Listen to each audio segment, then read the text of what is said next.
Greetings and salutations, this is Kung Pao Enter the Minute, Minute 11. Opening frame. We continue from the 2.5 men, revealing the other half of the man on the right, whilst also cutting off the man on the left. Cut to the Chosen One, jumping around and making weird stupid noises, loosening himself up for the battle, and trying not to wedgie himself. After a quick whip pan to his enemies, we see that they have surrounded the Chosen One, who starts flexing in intimidation before leaping into a bunny pose. The circle starts to shrink as the Chosen One starts to jump around, unintimidated by the small army that approaches. We whip to Grillface, growling what appears to be an order of attack, his katana leaping out of the scabbard in shock as his army rushes in. The Chosen One leaps into the air, pushing himself off his opponents to move out of the way, before landing on the ground and revealing exactly what's in his mouth. What is the significance of the creature in the Chosen One's mouth? Is this what Master Pain was so worried about that he tried to murder a small child? Will this plotline ever be resolved, or is it just like the dog who keeps disappearing? Before these answers are questioned, we cut to the Chosen One fending off multiple attackers without barely moving a muscle, even going so far as to kick someone as they're running away.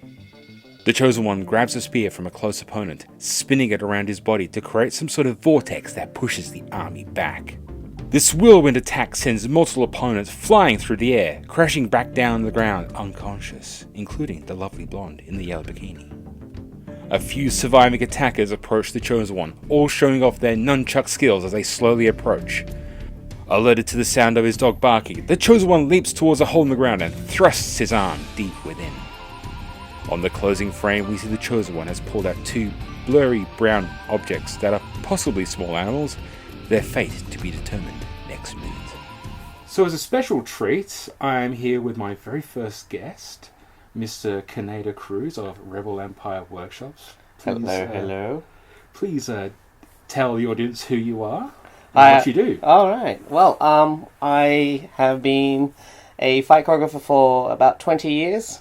I run a ragtag bunch of people here in Perth, teaching fight choreography and doing fight choreography for very short films and music videos. And yeah, that's why I wanted to get you on here, because I mean, there's a little bit of fighting in the previous minutes, but it's all kind of cutaway stuff.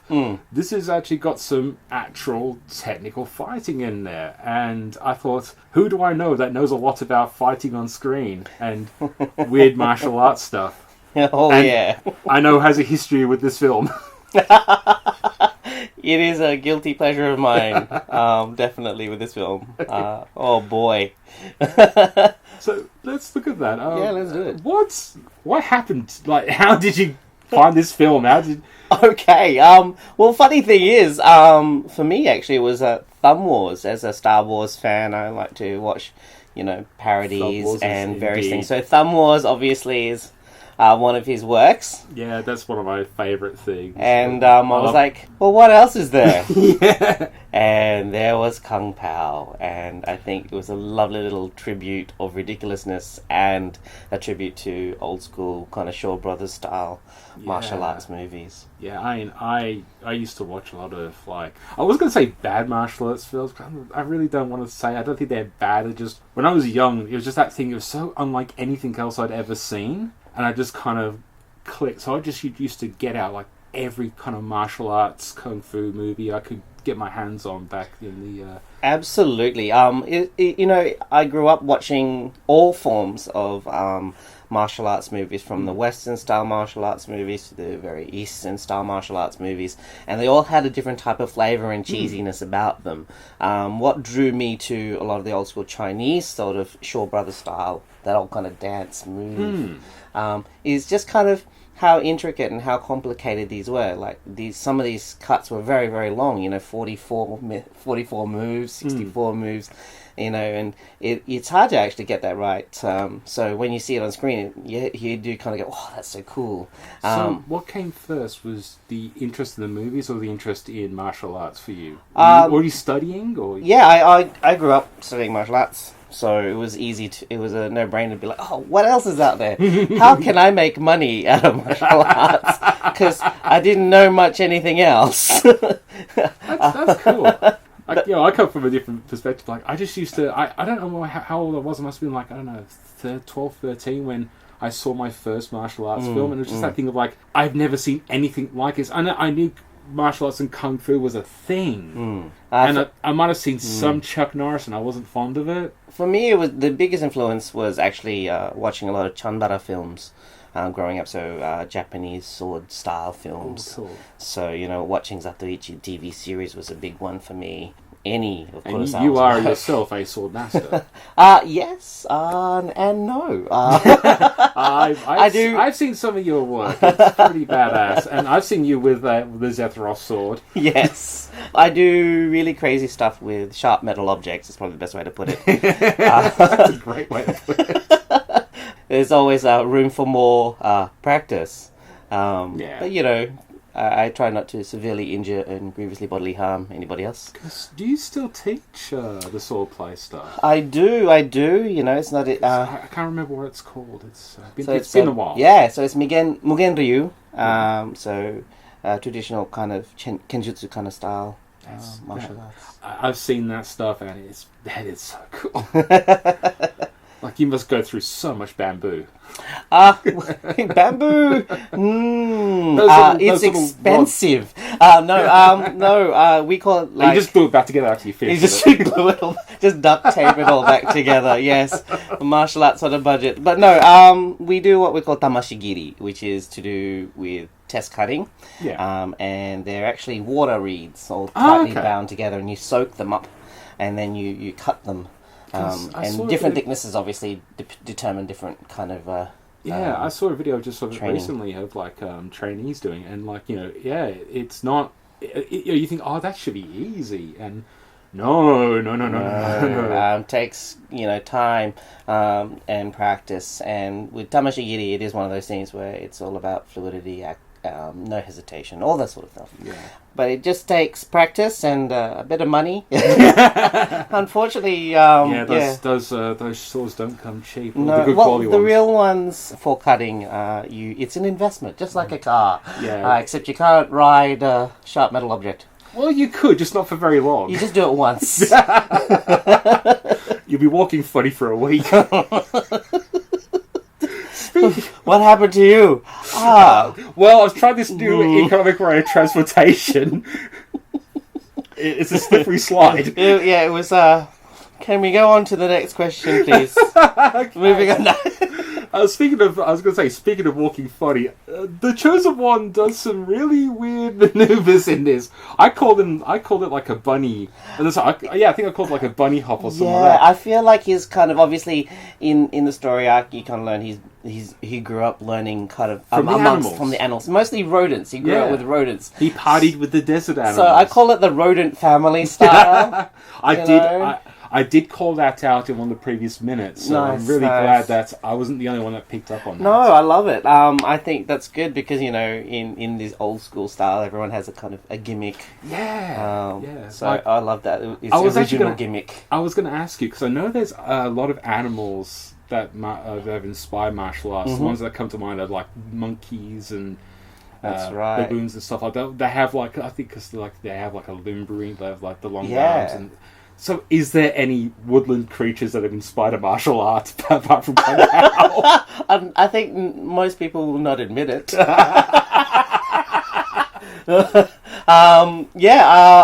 be honest, I think it's mostly if they were rodent style, I think they'd keep it like a secret weapon. They wouldn't tell you they know rodent style.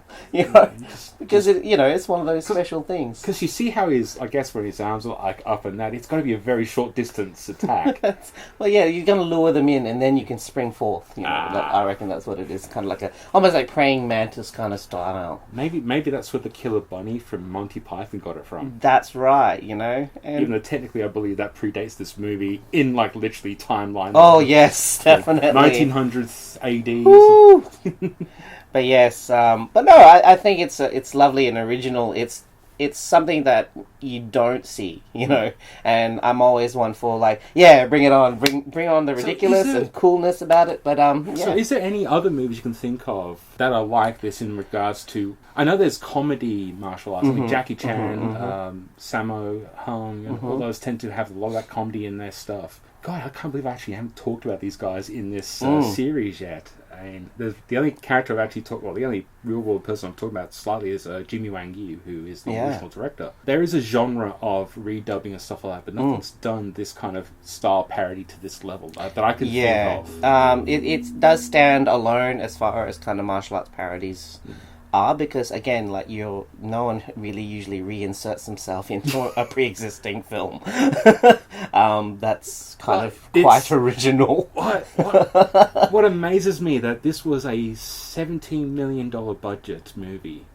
So this has a ton of special effects, and it was all done in house. Like it was an in-house studio at O Entertainment, who is like Steve Odekirk's boss. Yeah, there's some really chunky shots in here. But for what they did, it's kind of amazing. But as an expert, I was actually wanted to get your opinion on actually some of these shots. Like, sure. Like in the next minute, we've got the nunchucks, but in this particular minute, we've got the staff twirling. Now, he's supposed to be doing all this stuff. Did that look legit? Or was that just no. Oh, you're ruining my mind here. Okay, so he had like good upper half form, right? So he had his hands in the right positions to actually get good, movement out of it, good gravity. But his feet were kind of like glued into place. Well, maybe that's just how you do it to create that vortex that knocks everyone out. And that's what I'm willing to believe. He's that good. Yeah, he is the chosen one. He is the chosen one, and he's allowed that thing where his feet don't need to actually do anything or stabilize him properly, or create a, But no, he did have this kind of interesting kind of sway hip movement. I think from memory, which is again, due to not having your hips aligned properly. But even though it's the next minute, we'll talk about it. The nunchuck scene. I personally think the nunchuck scene was actually quite good. He had like some good movement around his neck. It was crisp. He's had his hands in the right position. For tricking, there's two types of nunchucking that I kind of divide into: real and tricking. So tricking is the that kind of like stylistic approach you see in a lot of movies, where it's less about hitting someone, more about intimidation. No, just for shits and giggles. It's just flirting. It's just like a fun thing to do to kind of practice dexterity. Okay. It's a fun thing. So it's actually an actual proper exercise as well. Absolutely. Tricking or using the nunchucks in that way allows you to kind of know exactly where your hands are, know what speed control is, all that sort of stuff. But I wish we were a video like this, because you're just mimicking as we go along, and it's fantastic. I do it with knives. Wow. So hand position is very important when you do knife chucks. Like I said, I do really stupid things with sharp metal objects. A couple of butter knives with a bit of chain on them. No, these are big old kitchen knives with a nunchuck chain in the middle. If you're a baby like a chucker like me, I'd have to go with a butter knife, and then just go to the bread knife, and then get up to a cleaver. That's right. I would just start with rubber. A rubber knife. Here's a technical question while I'm thinking about it. So he makes the gopher chucks out of two gophers. Well, of course they were fake. But it's also a bit of cloth. Yeah.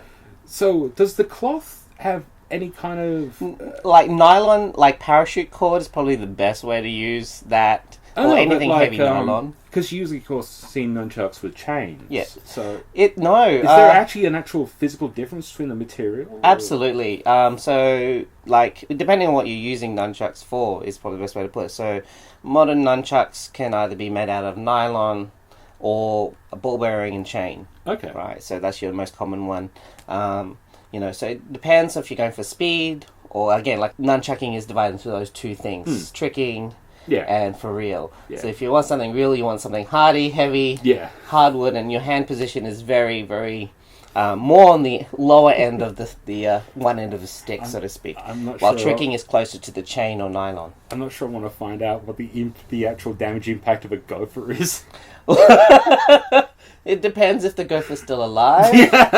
Or It's been in the freezer for a week. you are hitting the other person though with the gopher by the arse end. So it could be a poison attack as well. So there's at least some sort of humiliation there. At least, if not, painful. It'd be a lot of like, yes, that rodent butthole hit my face at incredible speed. Rodent butthole, I think, has to be a new catchphrase. That might actually be one of those on the tags on the YouTube video. Rodent butthole. I just did a podcast with a friend of mine, Connor, on their Prometheus by the minute. They pretty much said the same thing. And buttholes are always funny. Buttholes will never not be funny. It's one of those things. It's primal for all of us. Doesn't matter if you take it too seriously. You may not have a butthole. Well, it just shrinks down into it. Some sort of quantum butthole. That's why so many people are so uptight. This is string theory butthole. Oh god. That would be amazing. Schrodinger's butthole. Schrodinger's butthole, is it open or not? It's just a donut, really, to this stage, isn't it? Let's go! I've lost track of what I wanted to say now. You invited me here. This is... Oh, this is all going in. Don't worry about that. You know what you signed up for.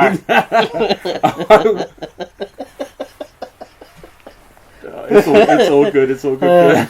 Anyway. But yes, where are we talking? Yes, go for chucks. I must admit, part of me wants to make a pair of gopher chucks.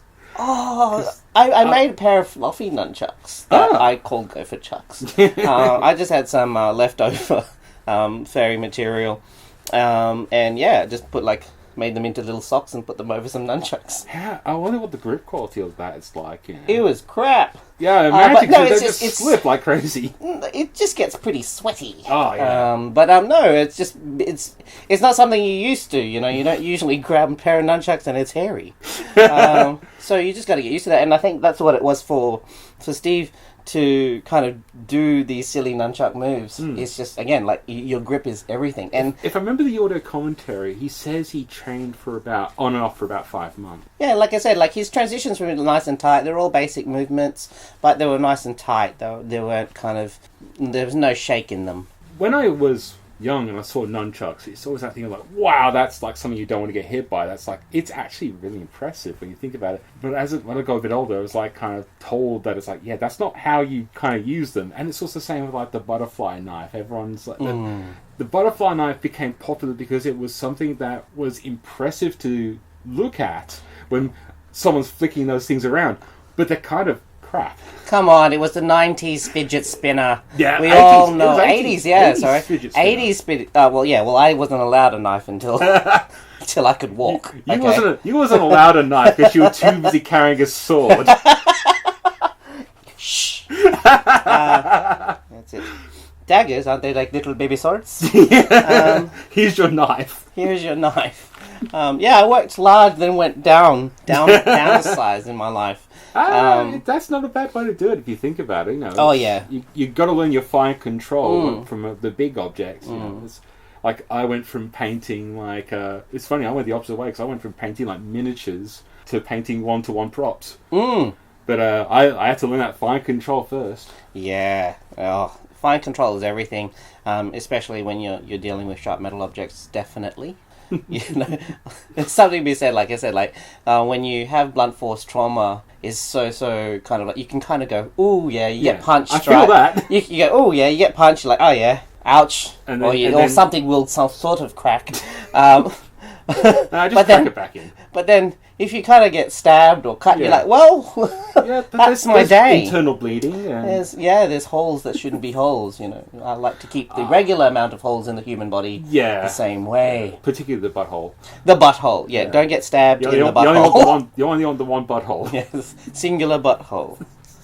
You don't want to get all fancy in that, you know. Well, I know enough. I'm still amazed sometimes that I've done like industrial arts. I've worked in production things. I've worked with soldering irons, worked with cutters, box cutters, Dremels, and I still have managed to have practically all my digits. I mean, there's still that last count, 10 of them. So just getting confirmation. Yes, they are. Yep. But I have come close. I've had some nicks and scrapes, and that's just from. It's amazing. And so the actual level of what stuff you do is like. Again, very impressive. Thank you.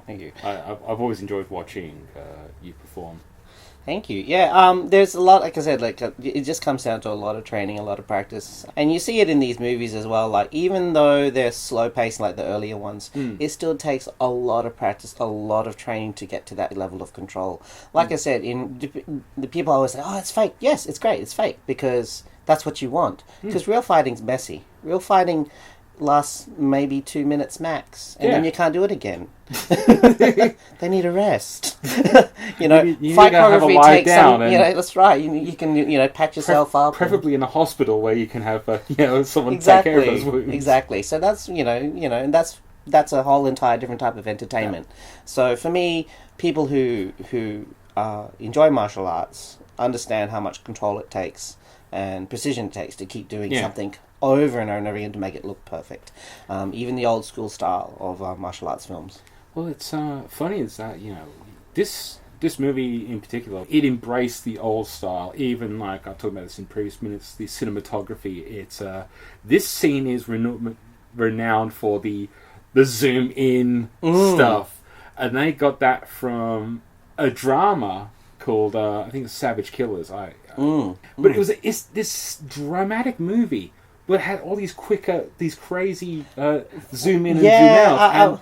For me, it was Sergio Leone doing the damn same thing. Yeah. In a different genre. So there's a lot of that zoom action that was going on there. Yeah. I think it's just because they could do it, really. Yeah. It's like, this feature camera actually has manual zoom. That's it. That was it. That is spot on. A lot of these techniques were, we have a tripod, but we don't have like a dolly. We have we could do a tilt.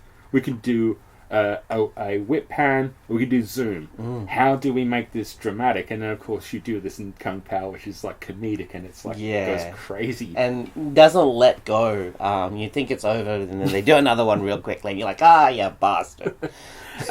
So you also done some of this kind of work because you did some off-kilter voice work for my little film. Oh yes, The Game. And I love it. That was funny. I was looking at that the other day, and just some footage I'd found. And my favorite thing, my favorite gag of the entire thing is the bit where you're over the shoulder of the student and you just walk off, and your dialogue still continues. Yeah, it's like, what's going on here? Yeah, it's like, I think I got you to say was, bugger this, I'm off to the pub. That's right. That's why I think movies like these resonate to me, is that I love that style of comedy. Just that hint of absurdism that just, I can't stop. I'll probably rewatch this till the end of days. It is one of those, like I said, it's its own little gift, a little homage to many genres, especially comedy and martial arts. But it's done in a way that it is originality in this way. The old school jokes, there's the old school prop gags, visual gags, but it's done in a way that's like I said, it's an homage to various films. I still love the classic throw the weapon, whip pan across, and the weapons in somebody gags. Still used to this day. Yeah. We literally did a choreography with that in it just last year. So it's still done to this day because it's such a good one. You do that type of stuff on stage as well, so that's got to have its own degree of technical... timing. Yeah. It's a little bit of magic. It's like like sleight of hand. I haven't done much, but I remember I had to try and get the visual key to be knocked off my feet from a force push, back in this was almost 7 years ago, and that was difficult. And that was just me reacting to being pushed by the force. I had to act and keep focus while watching these two magnificent bastards beat each other up, and then I get I was the victim. That's it. You're like collateral damage. So I don't know how you do that with with weapon. It's just like I said. It's all timing practice. It just comes down to that. Repetition. And it's something that if you want to get it right, don't settle for second best. And one thing that I noticed in this film is they just went for gold, went for broke. Yeah. So it's always good. Comedy is meant to do that. It shouldn't have any ego. Comedy is that. It's unabashful. It should be unapologetic, and be genuine. Well, that's one thing I like about this movie. It's not afraid to have bad jokes in that sense of like they're in the opening title sequences. There's the whisper over this. I will say it's the worst joke in the entire film, and even Odenkirk has admitted like you probably should have cut that. It doesn't really do anything. It's not that great, but at least this movie wasn't afraid to attempt such things. Think of it as if you were watching this movie in the cinema and you heard that. Yeah. You'd probably be looking behind you. Yeah. Who's talking? My saddest regret is that I never got to watch this in the cinema. I heard it came out, and then by the time I heard it come out, it had gone off. It was very short. Yeah, things like this where I think a very short time period in Australia by the time it gets to here. Yeah, and this was back in the day when it was like, it could take at least a month or two to come out from overseas. Remember back in the day when they had to physically ship the actual, via boat, the actual, like, all the movie reels and stuff like that. And so that's like, right. It could be up to like 3 months late. I was quite busy around that time, so yeah, I didn't get to see it in the cinemas, but I can see it being the novelty of it being in the cinemas and hearing it. This would be a great, Midnight's, like, not Rocky Horror in the sense of audience participation, but this could be a great midnight cinema kind of movie, wouldn't it? It's definitely highly entertaining. It's like a car crash you just want to continue watching. So, because, you have audiences just like not watching and they're still watching, Well, it's also not a very talkative film. It does rely a lot on the visual cues, especially early on. I know there's not long after this, I think it's minute 13, is when we finally start meeting like Master Tang and all the other characters. And that's when the funny voices start ramping up. Yeah, I think my all-time favourite scene from this film is actually, at the beginning, and the baby escapes the flame. rolling down the hill. And the lady picks it up and goes, "Oh, what a beautiful baby," and then continues down the hill again. I thought that was such a beautiful, funny moment. It set the tone for the film. That's exactly what I talk about. I love that scene so much. And also the absurd, like, one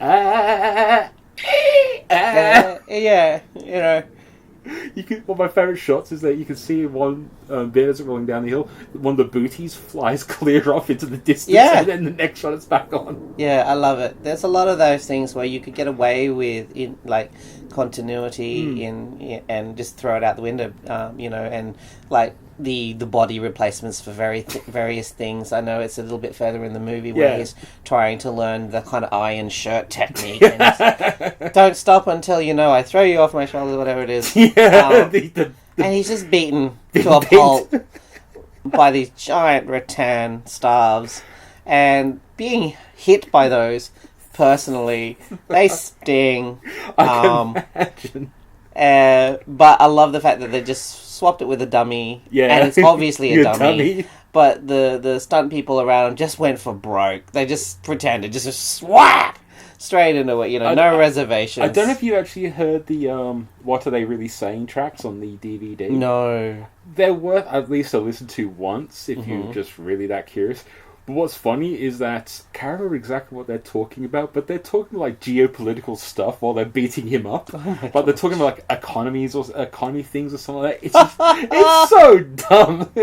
Okay, so some of the what they're really saying is just utter gibberish because they're just trying to fill things, and some of it's matched dialogue that's close to what's said on screen, because this got changed in editing like so much times. There's actually, I think it's in the next minute. Thank you for joining me, and we'll move on to the next minute. Pleasure, let's do it. We will continue with the conversation with Kaneda next week, but for now, in the audio commentary, Steve talks about not talking about the origins of Tungi. Now, this You know, I'm not going to give you an explanation for Tungy because How did Tungy originate? But honestly, where did you? I got an image in my head. I just got this picture in my head of I wanted a mark of the Chosen One. I knew I wanted that. I wanted some kind of a marking on him. So I was thinking Scar, and you're like, oh, scars have been done.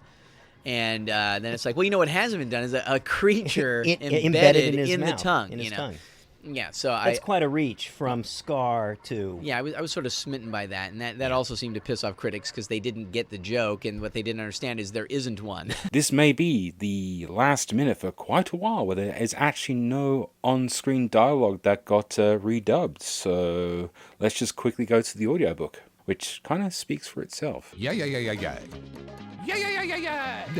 And that is it for this minute. Huge special thanks to Kaneda. Please go check him out. Just do a Google search for Rebel Empire Workshops. Yeah, please go check them out, support them. I'll probably put a link down below to some of their social media platforms. As for myself, yeah, please like, share, subscribe, hit bells, do notifications, all the other widgety wodgety blah blah blah blah blah blah that people always say and do on these kind of things. I have Ko-fi, I have Patreon, you should know this by now, but please give me money because I need money and we all kind of need money. Please. But seriously, thank you for listening. This is a bit of a long one, I know. It's because we had a guest on, we like to talk about things, and fair warning, the next one is probably going to be a little bit longer. I'll see how much I can edit that out, but Kaneda is a very interesting person and a gorgeous, generous human being, and so yeah, please support him, please support me, pass this around. Kaneda, pass this around to everyone else as well. Until next time, keep safe and see ya.